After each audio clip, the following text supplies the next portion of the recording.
Please welcome President Joe Biden.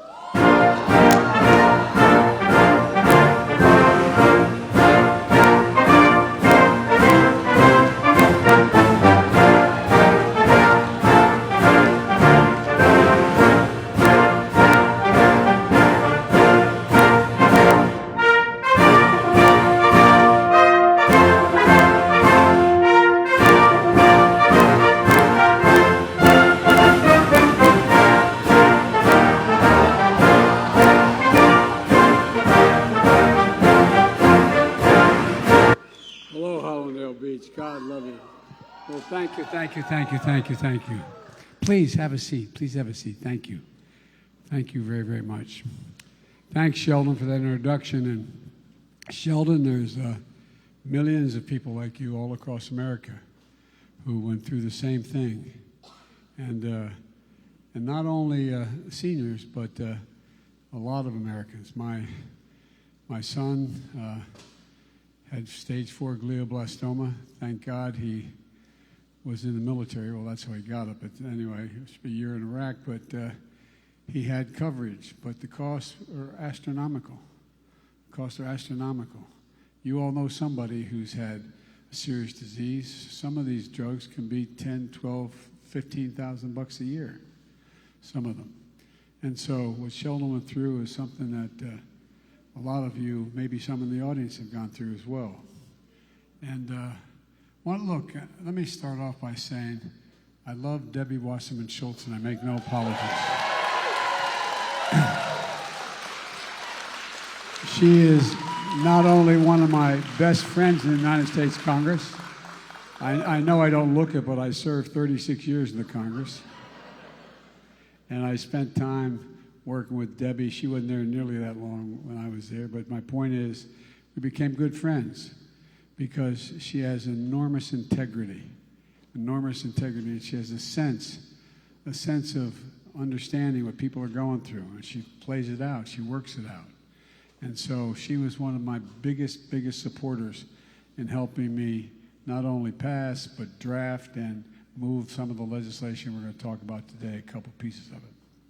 And I don't have a greater friend in the United States Senate, and I don't have a greater friend when I was vice president, nor as president. So, Debbie, thank you, kiddo. I don't know where you're sitting, but there you are, Debbie. Thank you. Folks, last time I was in Florida was almost a month ago because of Hurricane Ian. And we surveyed the damage in the ground in Fort Myers, and it was the surrounding communities by air, helicopter. The damage and destruction was historic, almost unimaginable.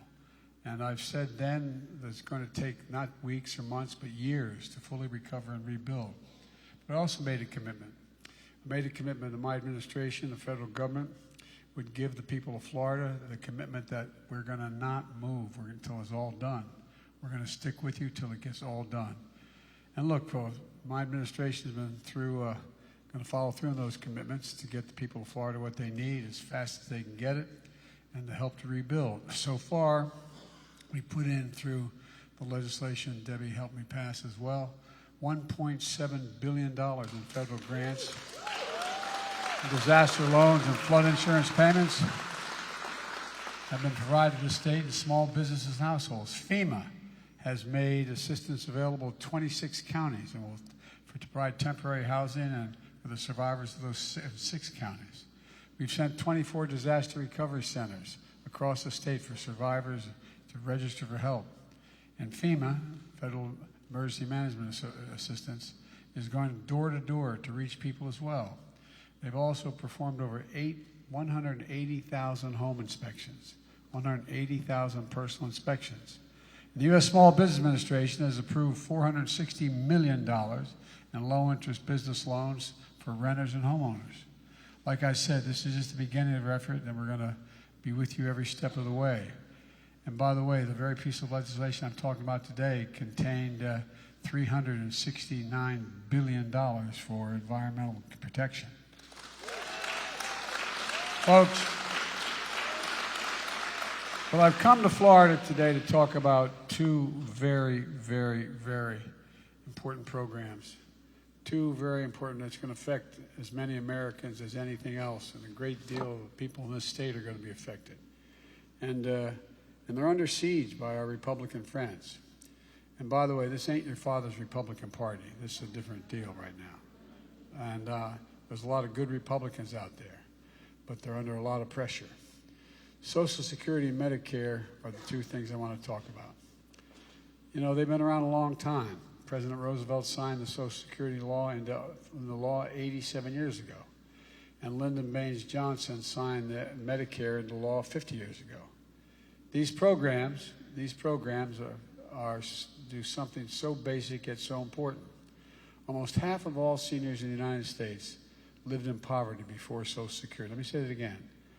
50%, almost 50% of all the seniors in America lived in poverty before this law was passed. Almost half the seniors, half of them lived in poverty, even those who spent a lifetime working. Not enough to put food on the table until Medicare came along, no health care they could count on. And think about what that does to your sense of security, what it does to a person's dignity. Unless you were wealthy, people often worked until they took their last breath. They couldn't even think about retiring. And if they did, they'd starve. Then we came together as a country, Democrats and Republicans, and said we have to do better than this. After working hard for decades, people deserve better than what existed at the time. They deserve to retire with dignity and peace of mind. And that's how it should be in the United States of America. Some of you are on Social Security, or your parents or your grandparents are. They earned it. They earned every single paycheck. They put money in since they were teenagers to pay for Social Security. And those are more than government programs. They're a promise we made as a country to work hard and contribute. And when it comes time to retire, we're going to be there for you. We're going to be there for the basic needs. That's been a rock-solid guarantee, an ironclad commitment. Generations of Americans have counted on it, and it works. The number of elderly people living in poverty has plummeted since Social Security was created. It's transformed millions of people's lives. Here in Florida, 21% of the people are over the age of 65. It's the second highest of any state in the country as a percent of their state. Some are people of means, but the vast majority live day to day relying on Social Security and Medicare, and maybe a little help from their families. That's why I'm going to keep fighting for these programs, because I believe, the word my dad used all the time, everyone's entitled to be treated with dignity. How? No, I mean, just basic stuff. How could a child look at their mom and dad and not be able to afford to take care of them and still maintain their own dignity?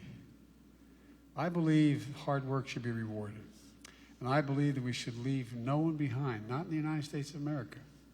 So that's why we passed the Inflation Reduction Act, which Debbie helped write, pass, and monitor all the way through. And thank you, Debbie.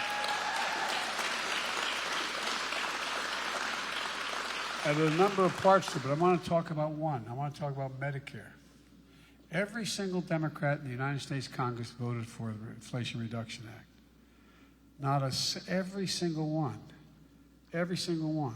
voted for it. Not one single Republican voted for it in the House and Senate. Take prescription drugs. Folks, we pay the highest price for prescription drugs than anywhere in the world. The prescription you have from a drug manufacturer in the United States, you get at the local drugstore. You get in a plane and fly to Paris, you can get the same exact drug for less every other major capital in the world. How can that be? Why is that the case? The very same prescription by the very same company. For years, many of us have tried very hard to bring prescription drugs under control. But for years, Big Pharma has stood in the way. They beat us every time. I remember starting this battle when I was a 35-year-old United States Senator.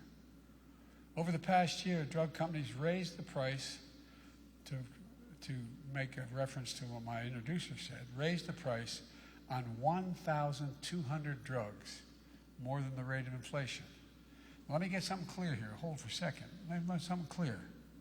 It's not they did anything more to the drug, more research and development on that particular drug to make it better. They did nothing.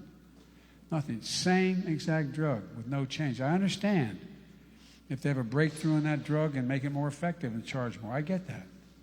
But none of that. None. The average price for those drugs was raised over 30%. In 2022, the price of one blood pressure medicine, one, that millions of Medicare recipients are relying on every day, increased 500%. 5 times. The exact same drug. No change whatsoever. Another drug treating autoimmune conditions increased by $1,000. $1,000 for an autoimmune disease. Again, no change in the quality of it, just changing the price. And they talk about inflation. You know, we're dealing with it for a whole second. Inflation is a worldwide problem right now because of a war in Iraq and the impact on oil and what Russia's doing. The war in Ukraine. And think of Iraq because that's where my son died. Because he died. But the point is that that's why it's up. We have the lowest inflation rate of almost any major country in the world. We've done a lot to try to take it under control. I've released millions of barrels of oil from our Strategic Petroleum Reserve, keeping the price down. It's down about $1.25 and going down. It needs to go more. But they talk about inflation all the time. What in God's name? And they ask why I call this the Inflation Reduction Act. If you have to take a prescription that costs you an arm and a leg, and I reduce that, and you don't have to pay as much, it reduces your cost of living. It reduces inflation in your paycheck. And by the way, no, I'm serious. My dad used to say everybody deserves a little bit of breathing room. Granted, when the price of a gallon of gasoline went up, we talked about it at our kitchen table. We weren't poor. We were an average middle-class family. We lived in a 3-bedroom split-level house in a development in a suburban area. We were in a situation where, we had 4 kids and a grandpa living with us. And but we weren't poor, but we didn't have any money. We didn't have anything left over. And so it was, do you have anything left to have a little bit of breathing room? Look what's happening to drug prices on average Americans. It's actually outrageous. But this year, we finally beat pharma. We finally beat pharma. No, I've been trying this a long, long time, Debbie. I've been trying to do it. Finally. Big pharma lost and Americans won. Thanks again to the Democrats in the Congress. And I have the bad reputation of Biden's not partisan enough. Well, in this one, I'm partisan. Because a lot of these guys came up to me and women said, basically said, not up to me, they can't come up to me in the White House as much when I see them though, saying, I know you're right, but it cost me in my election. I'd lose a primary if I supported you. Well, look, starting in January, if Big Pharma tries to raise the drug price faster than the cost of inflation, they're going to have to write a check for the difference back to Medicare to cover the difference. Lowering. Instead of the money going to the pockets of big drug companies buying back their own stock, which is the way in which, just why they keep buying their own stock back, that's how the executives get paid. 89% of their salary, I think that's the number, is paid on stock. Well, guess what? If you have 100 shares of stock and you buy back 50, the 50 left are worth more than 100 each one. Same total amount. And also, they're in fact putting them into the pockets of their shareholders. There's nothing wrong with that per se, unless there's somehow you're ripping people off to get there. It'll go into you. This time it goes into your pockets for lower drug prices. And look, the practical thing, at least in my household where I was raised, is that means you have more money for the car payments, more money for groceries, which are high because of Putin cutting off grain supplies. You have more money to put toward holiday shopping for your grandkids. It's about basic standard of living for ordinary Americans. What the drug companies are doing now is really inflating your cost of living. And we're doing something about it. We're going to give Medicare the power to negotiate lower prescription drug costs, period. We fought for years to make this happen. This year we got it done. Medicare is going to finally have the power to negotiate lower prescription drug prices like the VA can do, the Veterans Administration. They can do that now, and private insurance companies. The VA can say, look, you want to sell all our veterans that particular drug, we're not going to pay that much for it. We're not going to pay $10, we're only going to pay $7.50. If you don't want it, we're not going to buy it. You don't want to sell it to us. Well, it's a gigantic customer. Well, the biggest customer in the world for the drug companies is Medicare. And so, whether VA negotiated prices that are 54% lower on average than Medicare prescription drugs. The same if you're a senior veteran on a Medicare drug, that another person, because you're VA, another person's on that same drug who's a retired banker or a retired auto worker, guess what? The person in the VA, and they deserve it, gets paying 54% less for the same exact medicine, prescription. Doesn't make any sense. But now Medicare is going to have the power to negotiate lower drug prices. So, for example, when these guys come along and say, you know, we're going to charge you, I'm making this up, we're going to charge you 10 cents per an aspirin. And they say, no, we're only going to pay 5. Well, we're not going to sell it. You say, no problem. They're going to lose 50 billion aspirin or whatever the hell they sell. The point is, they're going to have to respond. Seniors are going to see their out-of-pocket costs for prescriptions. This is really important. It was really important to my mom and my dad. Thank God, you know, we had 4 kids. We were able to make up the difference for mom and dad. But, guess what? Now, the total amount of drug prices, prescription drug price you have to pay in any one year, if you're a senior on Medicare or Social Security, will not be more than $2,000 a year. That's it. You can purchase $15,000 worth of drugs. You only pay $2,000. $2,000 for prescription drugs, period. Whether it's expensive cancer drugs or any other drug they need for the pharmacy. My son, who died of stage 4 glioblastoma, the cost of those drugs was enormous. Enormous. We're talking about drugs that can cost $9,000, $10,000, $14,000 a year.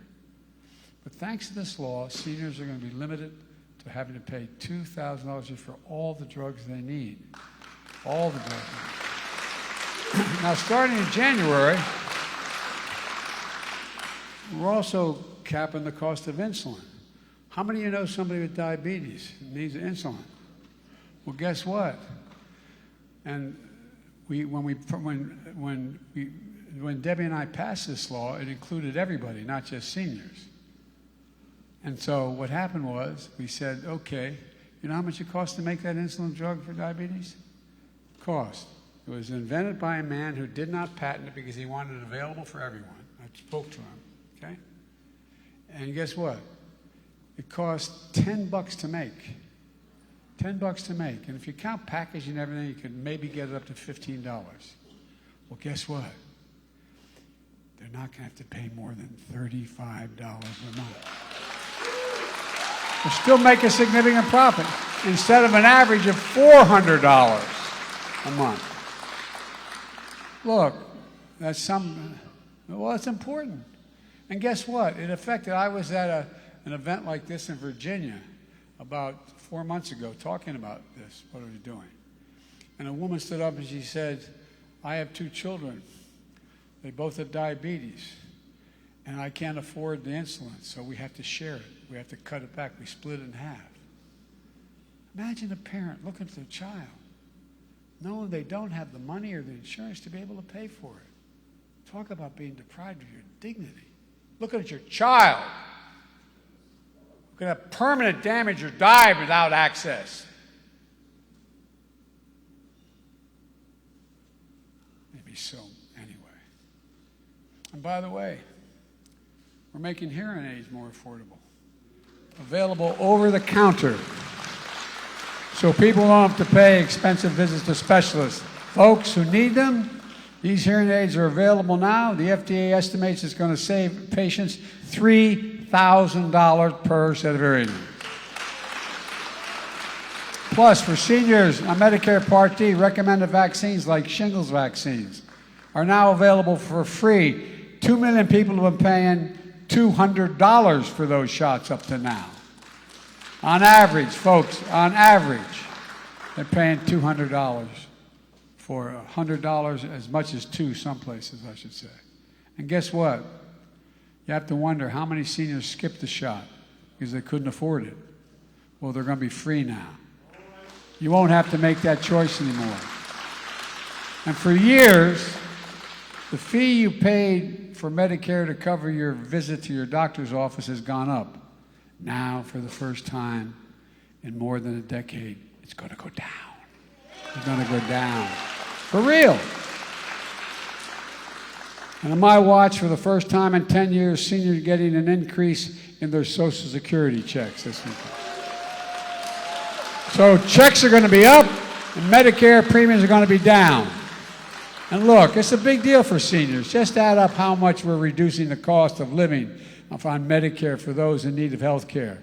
$2,000 cap on total drugs, $2,000 for seniors in a year. We're also in a situation where we're going to make it difficult for them to charge so much more. Thousands of dollars a year are going to be saved by reducing insulin costs. We're saving some people thousands of dollars, as I said, a year, reducing the cost of hearing aids to $3,000 by $3,000.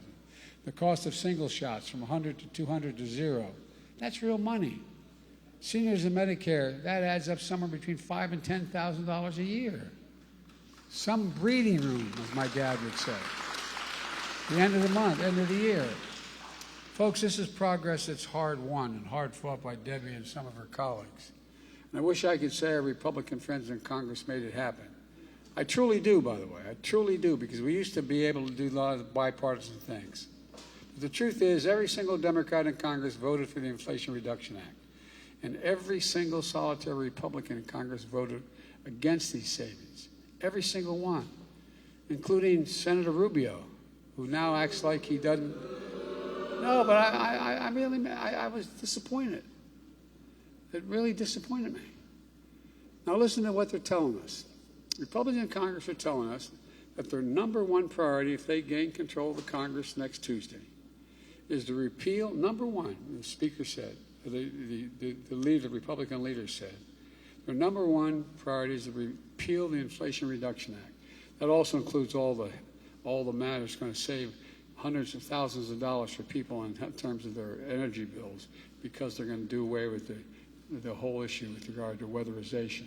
But let's be crystal clear what it means.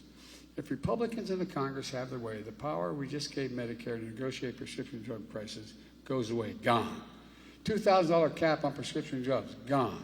$35 a month cap on Medicare for insulin for Medicare, gone. Savings on health care premiums of $800 a year for millions of Americans in the Affordable Care Act, gone. And of course, they're still determined to do away with the entire Affordable Care Act. That means an end to protection for tens of millions of people who can't get insurance because they have a pre-existing condition. Only means to do that is through the Affordable Care Act. If the Republicans get their way, that's going to be gone as well. And folks, it gets even worse.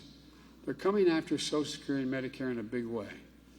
Folks here in Florida, you need to know this, and I mean this sincerely. You need to know this. You need to know why. Because of your own senator, Senator Rick Scott. I have the brochure here he has. He's in charge of electing Republicans to the Senate. He's the head of the campaign. And he laid out a clear plan. He said every 5 years, Social Security and Medicare would have to be reauthorized. And this is from the report. I made it larger, listed all they want to do. Quote, all federal legislation sunsets, means goes out of existence in 5 years. If the law is worth keeping, Congress will pass it again. So every 5 years, the Congress have to vote to reauthorize Social Security. Reauthorize it, or else it goes away. would have to vote to reauthorize Medicare, reauthorize veterans' benefits. And I go down the list. But guess what? The very idea that a senator from Florida wants to cut Social Security, Medicare, and by the way, they don't have to just, it doesn't have to go away, they can cut it. They can change it, basically. A senator from Florida going after Medicare and Social Security?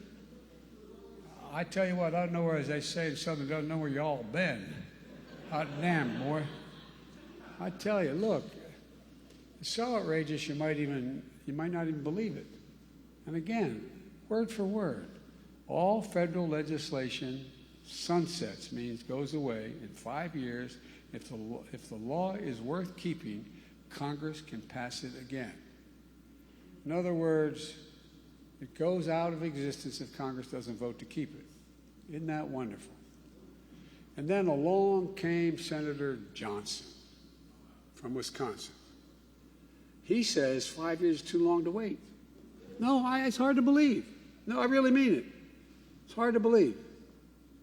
He says that's too long. Every year, every single year it should be on the chopping block, along with veterans' benefits and everything else in the federal budget. If Congress doesn't vote affirmatively to keep it, it goes away, gone. You've been paying the Social Security your whole life. You earned it.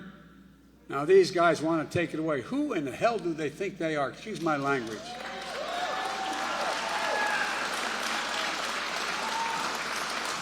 Just imagine what that would mean. Imagine a child care worker in her mid-60s, been at it for 35 years. She's paid into Medicare and Social Security every paycheck. It either get cut or it's gone. She's getting ready to retire, trying to make plans for the future.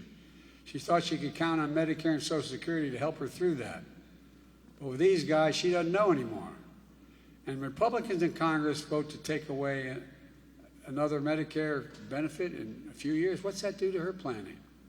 They're going to increase retirement age for Social Security and shrink benefits. That's what they're moving to do. Well, imagine the widow here in Florida, and all she has left is Social Security. What's she going to do if it goes away? If she didn't have Social Security, the poverty rate, people over 65 years of age, would be 4 times what it is now. Imagine a senior who takes a couple of expensive medications for arthritis and high blood pressure. He's one of more than 1 million people with Medicare who will have to spend more than $2,000 in pharmacy drugs again.